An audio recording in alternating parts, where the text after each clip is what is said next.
Good morning, students. Welcome back. Hope you will be fine. Let's continue chapter 4 legislature. In last videos, you have also studied about the complete composition of parliament. You have also studied about the formation of Lok Sabha and Rajya Sabha. In this topic that we have to be talking about the state legislature, जो topic रहेगा हमारा वो रहेगा यहाँ पर state legislature के बारे में, राज्य विधायिका के बारे में. As you know that we have to be follow bicameral legislature in central और स्टेट बोथ. सेंट्रल स्टेट में हम लोग यानी कि द्विसदनीय विधायिका को फॉलो करते हैं. तो यहाँ पर हम बात करते हैं लेजिस्लेटिव, यहाँ पर भी यानी कि लेजिस्लेचर है जो हमारी, उसके दो हाउस है सेंट्रल के. Legislative assembly, the first is legislative assembly, the second is legislative council, that is the second house of our state legislature. state legislature का second house है हमारा legislative council.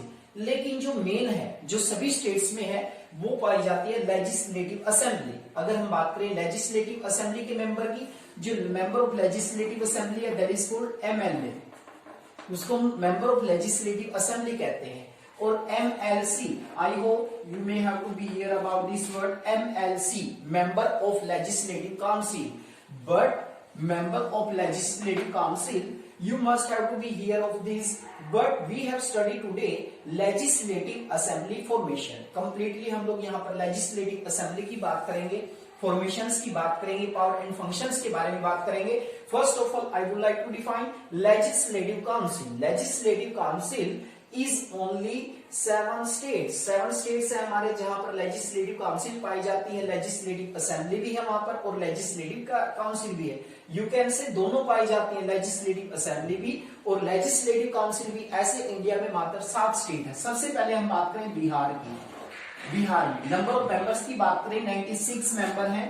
अगर हम कर्नाटका की बात करते हैं सेकंड नंबर पे, देयर आर मेनली 75 मेंबर्स. अगर हम महाराष्ट्र की बात करते हैं there are 78 member. You can say MLC. UP की बात करें हम लोग 99 एमएलसी. J&K जम्मू कश्मीर की अगर हम बात करते हैं 36. यहां पर देखिए अपवाद भी मैं आपको कहूंगा. जनरली क्या होता है कि जो नंबर ऑफ मेंबर्स की हम बात करते हैं, लेजिस्लेटिव काउंसिल के जो मेंबर्स हैं लेजिस्लेटिव असेंबली के 1/3 होने चाहिए. यानी कि जो लेजिस्लेटिव असेंबली है उसके 1/3 तो होनी चाहिए. लेकिन जो मिनिमम मेंबर्स हैं वो कितने डिसाइड किए गए, 40 डिसाइड किए गए. लेकिन जम्मू कश्मीर में आप लोग देखेंगे कि इनकी संख्या 40 से कम है, मात्र 36. मिनिमम नंबर कितना डिसाइड किया, 40. भाई किसी भी स्टेट्स में अगर लेजिस्लेटिव असेंबली के साथ साथ लेजिस्लेटिव काउंसिल भी बनाई जाती है तो लेजिस्लेटिव काउंसिल में जो नंबर ऑफ मेंबर्स हैं वो 40 होने चाहिए. लेकिन यहाँ पर आप देख रहे हैं जम्मू कश्मीर में 36 है. That is most important points that you may have to be find out. 36 only. Andhra Pradesh 50, Telangana 40. These are the 7 states where both house be present. 7 states है इंडिया में जहां पर हम लोग जानेंगे लेजिस्लेटिव असेंबली भी पाई जाती है, वहां पर लेजिस्लेटिव काउंसिल भी पाई जाती है. Both house also in 7 states in India. 7 states है इंडिया के जहां पर लेजिस्लेटिव असेंबली लेजिस्लेटिव काउंसिल दोनों पाई जाती हैं. लेकिन ज्यादातर जो स्टेट्स है वो लेजिस्लेटिव असेंबली को फॉलो करते हैं. लेजिस्लेटिव असेंबली के बारे में हम लोग यहाँ पर डिस्कशन करेंगे. Legislative, let's continue the formation of legislative assembly. आओ हम बात करते हैं यहाँ पर राज्य विधानसभा है जो हमारी राज्य विधायिका की बात करते हैं हम लोग. Legislative assembly formation according to article 170 maximum number कितने हो सकते हैं, 500. यानी कि 500 एमएलए हो सकते हैं किसी भी स्टेट्स के अंदर. अगर मैक्सिमम नंबर्स की बात करते हैं तो 500 जो बहुत बड़ा नंबर है. यहाँ पर मिनिमम नंबर्स की बात करें तो मिनिमम 60 हो सकते हैं, 60. यानी कि किसी भी स्टेट्स में यदि लेजिस्लेटिव असेंबली है सभी स्टेट्स में तो वहां पर न्यूनतम सदस्य संख्या जो एमएलए बनेंगे वहां पर वो मिनिमम 60 होने चाहिए, 60 से कम नहीं होने चाहिए. लेकिन यहाँ पर हम लोग देखेंगे कि 3 स्टेट ऐसे हैं जहां पर 60 नहीं है एमएलए की संख्या.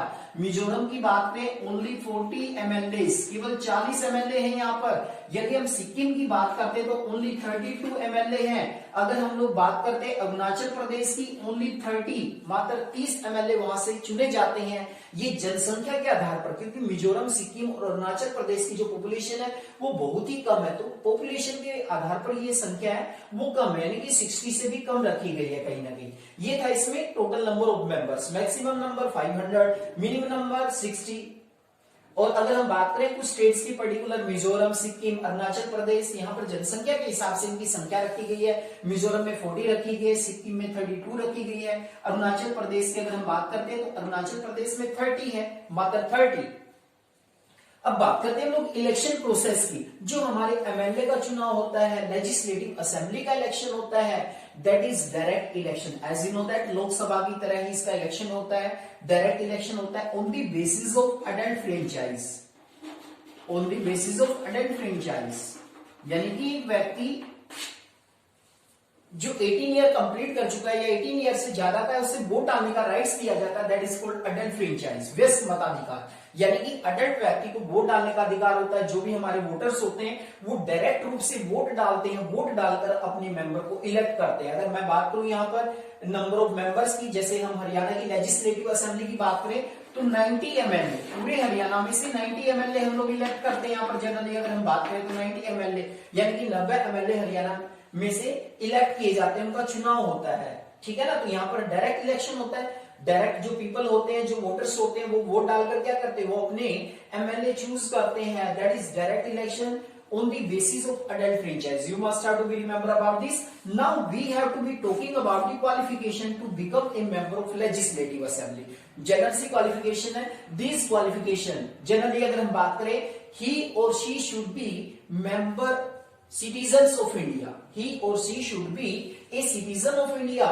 And the second qualification is he should not declare mentally disabled or bankrupt. पागल या दिवालिया घोषित नहीं होना चाहिए। The third qualification is he should be at the age of 25 year. Minimum age जो रखी गई है वो 25 ईयर्स है। लोकसभा के लिए आपने देखा था कि जो एज की हम बात करते हैं तो 25 years, that is most important points. all these both completely qualification are same, and you can say this person cannot hold a profitable office in center or state government. These are the qualification to become a member of legislative assembly. या generally कह सकते हो एक MLA बनने के लिए जो qualification होनी चाहिए वो हमारे पास, he or she should be citizen of India, he should not declare mentally disabled or bankrupt, he should not hold any profitable office. Age की बात करते तो he or she should be at the age of 25 years. Terms of the legislative assembly, हम बात करते हैं यहाँ पर कार्यकाल की। जो legislative assembly का कार्यकाल होता है वो 5 years का होता है। It also be dissolved before its tenure. कार्यकाल पूरा होने से पहले भी इसको डिसॉल्व किया जा सकता है। टेन्यूर की अगर हम बात करते हैं तो जनरली 5 साल के लिए। अब बात करते हैं हम लोग speaker and deputy speaker. There is also 1 speaker and 1 deputy speaker in the legislative assembly which was elected from the among these members that were the member of legislative assembly, speaker and deputy speaker. The next is session and quorum. अगर हम session की बात करते हैं, 2 session, it is mandatory that 2 session in a year. 2 sessions होने चाहिए एक year में कम से कम, in a year. If required, it may be more and more. अगर रिक्वायर्ड होती है तो ज्यादा सेशन भी हो सकते हैं। अब बात करते हैं हम लोग पावर्स एंड फंक्शंस के बारे में। What are the main power and function of the state legislative assembly, यानी कि जो हमारी स्टेट लेजिस्लेटिव असेंबली है जिसमें हम लोग बात करें यहाँ पर लेजिस्लेटिव असेंबली के बारे में, उसकी मेन पावर्स और फंक्शंस क्या है? That is the most important question that have to be put in board exam many times in detail questions. The first is legislative power, विधायनी शक्तियां, यानी कि लॉ से रिलेटेड पावर्स, लॉ बनाने की शक्तियां। Legislative means law, related to law, related to law, कानून बनाने संबंधी शक्तियां, यानी कि जो कानून बनाया जाता है, कानून बनाने संबंधी जो पावर्स होती है that is called legislative power. अब बात करते हैं हम लोग हमारी लिस्ट की, तो जनरली आप लोग जानते हैं जो स्टेट लिस्ट होती है, स्टेट लिस्ट, स्टेट लिस्ट पर जो रूल, जो स्टेट लिस्ट है हमारी, स्टेट लिस्ट पर जो लॉ होता है, लॉ बनाने की जो पावर्स होती है वो किसके पास होती है? हमारी स्टेट गवर्नमेंट के पास होती है, लेजिस्लेटिव असेंबली के पास होती है। अगर हम बात करें कंकरेंट लिस्ट की, कंकरेंट लिस्ट की, both the central and state government, यानी कि सेंट्रल गवर्नमेंट, स्टेट गवर्नमेंट दोनों मिलकर कानून बनाती है, दो subject are included in concurrent list. जो सब्जेक्ट हमारे कंकरेंट लिस्ट में आते हैं उस पर दोनों गवर्नमेंट, यानी कि अगर हम सेंट्रल गवर्नमेंट की बात करें या स्टेट गवर्नमेंट की बात करें, दोनों गवर्नमेंट मिलकर कानून बनाती हैं। That is also important power. But you can see और you can hear about this that if any dispute arise, यदि कोई भी डिस्प्यूट आ जाता है सेंट्रल स्टेट गवर्नमेंट के मैटर को लेकर, यदि कोई भी डिस्प्यूट अराइज हो जाता है तो कंकरेंट लिस्ट पर जो रूल बनाया जाएगा उसमें सेंट्रल गवर्नमेंट को ज्यादा इंपोर्टेंस दी जाती है। तो जो पावर है लेजिस्लेटिव पावर, लॉ बनाने संबंधी पावर, एक स्टेट्स के लिए जो लॉ बनाए जाते हैं that is also related to legislative assembly. And the next is financial power. एक स्टेट के पास कितना मनी है, कितना पैसा है, वित्तीय शक्तियां यानी कि धन संबंधी शक्तियां, पूर्ण रूप से जो धन होता है उसके ऊपर कंट्रोल भी किसका होता है, स्टेट लेजिस्लेटिव असेंबली का। कंप्लीट रूप से जो भी फाइनेंस होता है कंप्लीटली कौन कौन से टैक्स लगाए जाएंगे सारी की सारी आ जाती है हमारी कंप्लीटली फाइनेंशियल पावर में। And the next is executive power. Executive power you have to be remember that most of the ministers are included in our executive and they have to be control on them. That is the executive power of the state legislative assembly.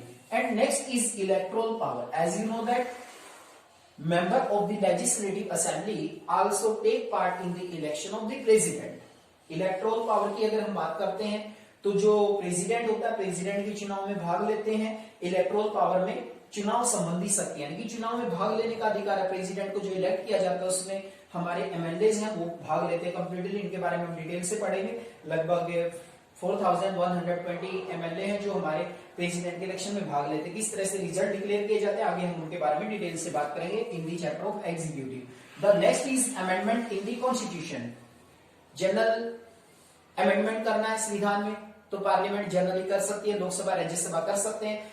But in a specific part of the constitution, if we have to be amended, that there is also requirement of the legislative assembly. You can say MLAs. MLAs की भी requirement होती है amendment करने के लिए. That is the main power that is related to amendment in the constitution. That is most important, students. These are the main power and function of the state legislative assembly. Assembly की जो main power functions and formation है that have to be given a complete description about the state legislature. You must have to be remember about these all topics are necessary for all the students.